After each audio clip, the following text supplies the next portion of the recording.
புனித மத்தேயு எழுதிய தூய நற்செய்தி அதிகாரம் 13 இறைவார்த்தைகள் 1 தொடக்கம் 9. அக்காலத்தில் இயேசு வீட்டிற்கு வெளியே சென்று கடலோரத்தில் அமர்ந்தார். மக்கள் பெரும் திரளாய் அவரிடம் ஒன்று கூடி வந்தனர். ஆகவே அவர் படகில் ஏறி அமர்ந்தார். திரண்டிருந்த மக்கள் அனைவரும் கடற்கரையில் நின்று கொண்டிருந்தனர். அவர் உவமைகள் வாயிலாக பலவற்றை குறித்து அவர்களோடு பேசினார்.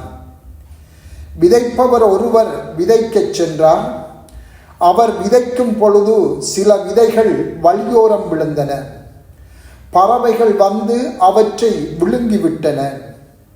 வேறு சில விதைகள் மிகுதியாக மண்ணில்லா பாறை பகுதிகளில் விழுந்தன. அங்கே மண் ஆழமாக இல்லாததால் அவை விரைவில் முளைத்தன. ஆனால் கதிரவன் மேலே எழ அவை காய்ந்து வேரின்மையால் கருகி போயின. மற்றும் சில விதைகள் முட்செடிகளின் இடையே விழுந்தன. முட்செடிகள் வளர்ந்து அவற்றை நெருக்கிவிட்டன.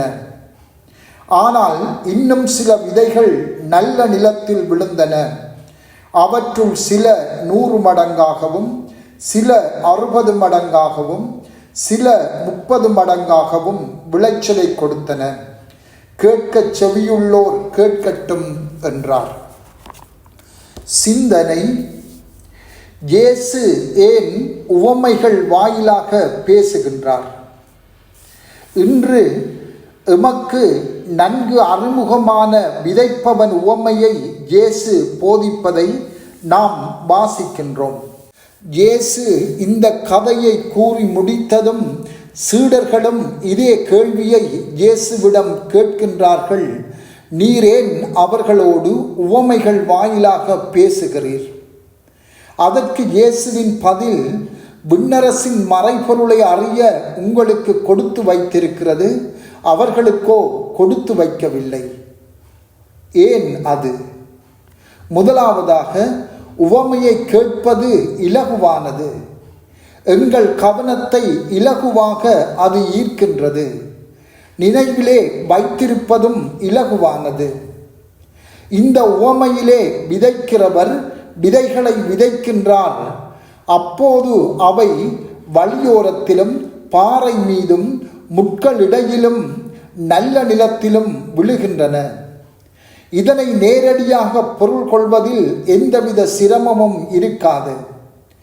நல்ல நிலத்தில் விழுந்த விதைகள் நிறையவே பலனளிக்கும் என்பதையும், ஏனைய இடங்களில் விழுந்தவை பலனளிக்காது என்பதையும் புரிந்து கொள்வதில் கடினம் இருக்காது. எனவே இந்த உவமை சொல்லும் அடிப்படை பாடத்தை எல்லாரும் புரிந்து கொள்ள முடிகிறது. அதே வேளையில் இந்த கதை சொல்லுகின்ற ஆழமான பாடத்தை கற்றுக்கொள்ளுகின்ற போது இந்த கதை உவமையாக மாறுகின்றது. மக்கள் கூட்டத்தினர் தெளிவாக விளங்கிக் கொள்ள வேண்டுமென்றே இயேசு விரும்பினார். ஆயினும் அவர்கள் வளமான மண் போல் இருந்தால் மட்டுமே இயேசு கற்பிக்க விரும்பும் ஆழமான உண்மைகளை விளங்கிக் கொள்வார்கள். மேலும் இயேசு அவர்களுக்கு கற்பிக்கும் பெரும்பாலான உண்மைகள் வளமான மண்ணில், அதாவது வளமான உள்ளங்களில் விழவில்லை என்பதையும் அவர்கள் புரிந்து கொள்ள வேண்டும் என்றும் இயேசு விரும்புகின்றார். இந்த உவமையும் இயேசுவின் ஏனைய உவமைகளும் கேட்பவர்களை சிந்திக்க தூண்டுகின்ற வல்லமை கொண்டவை. இத்தகைய சிந்தனை அறிய வேண்டும் என்ற ஆர்வத்துக்கு இட்டு செல்லக்கூடியவை. இந்த அறிய வேண்டும் என்ற ஆர்வம் மனங்களை வளமான மனங்களாக ஆக்கத் தொடங்கும். அந்த வளமான மனங்களே விண்ணரசின் மறைபொருளை அறிவதற்கு அவசியமானவை. இயேசு இன்று எங்களோடு எவ்வாறு பேசுகின்றார் என்பதை சிந்திப்போம்.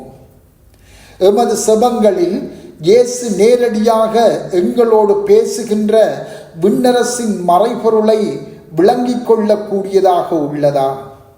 செபம், தியானம் போன்றவற்றின் ஊடாக ஆண்டவர் பேசுபவை எமது நல்ல பலமான உள்ளங்களில் ஊன்றி வேர்விடுகின்றனவா? அவருடைய மென்மையான, மிருதுவான, ஆனால் மாற்றத்தை கொண்டு வர தூண்டும் குரலொலி அவர் யார் என்பதையும், எனக்காக அவர் என்ன விரும்புகின்றார் என்பதையும் புரிந்து கொள்ள முடிகின்றதா? இல்லையென்றால் உவமைகள் எங்களுக்கானவை. அதை அறிவது எமது முக்கிய கடமையாகும். செபம். ஆண்டவரே, எமது உள்ளங்களை பலமான மண் போன்ற நிலங்களாக மாற்றியருளும். ஆமென்.